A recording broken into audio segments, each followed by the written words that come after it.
Hello viewers, வாங்க சாப்பிட்லாம். இன்றைக்கி என்ன சமையல் அப்படின்னு பார்க்கலாம். அதாவது மழை நல்லா பெஞ்சிட்ருக்குங்க. தோசை மாவு செஞ்சு வச்சுருக்கேன். தோசை வாக்குறோம் நம்ம இன்றைக்கி. மழைக்கும் அதுக்கும் தோசை சாப்பிட்டா ரொம்பவே நல்லா இருக்குங்க. நல்லா தோசை வாத்து நாங்கள் எல்லோரும் சாப்பிட்டோம். அதாவது தோசை வாக்கும்போது நம்ம நல்லெண்ணெயும் ஊற்றிக்கலாம், நெய்யும் ஊற்றிக்கலாம்.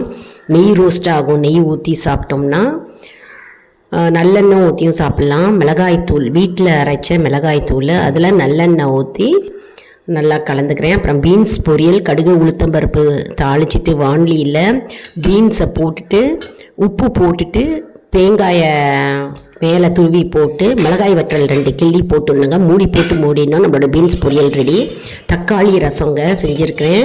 மிளகு சீரகத்தை தட்டி போட்டுக்கிட்டேன் மேலே. ஆஸ் யூஷுவல் தக்காளி ரசம் பருப்பு போட்டு செஞ்சது தான். அப்புறம் தோசை இன்னொன்று ஊற்றிக்கலாம் நம்ம வாங்க. அதாவது கல் நல்லா சூடாக இருக்கணும். தண்ணி தெளிச்சிக்கலாம். தண்ணி தெளிச்சிட்டு தடவிட்டு நம்ம ஊற்றும் போதே நல்லா ரோஸ்ட்டாக மொறுன்னு வருங்க. மாவு நல்லா பஞ்சு போல் இருக்கணுங்க. நல்லா மாவு அரைக்கிற விதத்தில் அரைச்சோன்னா தோசை ரொம்ப நல்லா வரும். மொறுன்னு கிறிஸ்பியாக நமக்கு நல்லா பெரிய தோசையாகவே வருங்க. இது நான் கல்லில் போட்டிருக்கேன். நீங்கள் தோசை நான்ஸ்டிக் தோசை தவாலையும் போட்டுக்கலாம். இப்போ நான் கல்லில் போட்டிருக்கேன் பாருங்கள். ஊற்றுறோம், நல்லெண்ணெய் ஊற்றுறோம். இந்த வீடியோ பிகினர்ஸ்க்கு ரொம்ப யூஸ்ஃபுல்லாக இருக்கும் மற்றும் பேச்சுலர்ஸ்க்கு ரொம்ப யூஸ்ஃபுல்லாக இருக்கும்.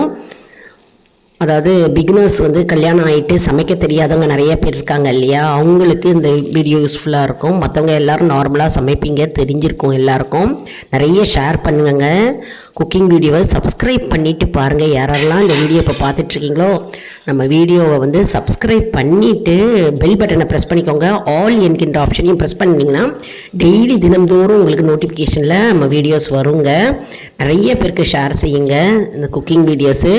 இந்த வீடியோ பிடிச்சிருந்ததுன்னா லைக் பண்ணுங்கள். கண்டிப்பாக லைக் பண்ணிவிட்டு பாருங்கள். சப்ஸ்கிரைப் பண்ண மறந்துடாதீங்க. அப்புறம் மழைக்கு ஏற்ப பஜ்ஜி போடலாங்க. பஜ்ஜிலேயே மிளகாய் பஜ்ஜி ஸ்பெஷாலிட்டி சூப்பராக இருக்குங்க. எங்கள் வீட்டில் எல்லாருக்கும் மிளகாய் பஜ்ஜி பிடிக்கும். உங்களுக்கு என்ன பஜ்ஜி பிடிக்கும் அப்படின்றத கமெண்ட் செக்ஷனில் தெரிவிங்க. வெங்காய பஜ்ஜி நல்லாயிருக்கும், கத்திரிக்காய் பஜ்ஜி நல்லாயிருக்கும், பிரெட் பஜ்ஜி நல்லாயிருக்கும், மிளகாய் பஜ்ஜி நல்லாயிருக்கும். இந்த மழை காலத்துக்கே பஜ்ஜி பண்ணலாம், நல்லாயிருக்கும். அப்புறம் பக்கோடா பாருங்கள், வெங்காய பக்கோடா.